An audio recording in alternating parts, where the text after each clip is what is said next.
Всего год на рынке уже тираж в 5000. Журнал о бизнесе и для бизнесменов с первого дня работы занял лидирующие позиции не только в Чечне, но и на Северном Кавказе. Мы стараемся как можно больше помогать каждому начинающему бизнесу. Главная приоритетная цель нашего журнала как раз является именно помощь в продвижении бизнеса. Деловой Грозный работает как с начинающими, так и опытными производителями. С первых дней издание сотрудничает с Мерседес-клубом, спортивной велокомандой «Старт» и известной туристам компанией «Топ Трип Тип». В тесном контакте с выставочной компанией «Актив Экспо Групп» и сетью оружейных магазинов «Снайпер». В этом году лицом обложки журнала стала компания «Компас».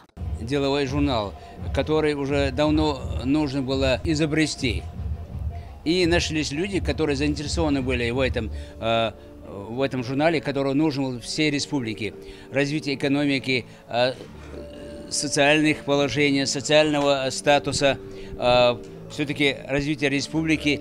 Часть средств от доходов за рекламу на страницах журнала с этого года будет перечисляться в помощь нуждающимся. Отчеты об этом регулярно появляются на сайте. Кроме того, на этом же портале в режиме онлайн можно познакомиться с ассортиментом, сделать заказ продукции и просто пообщаться с потенциальными коллегами.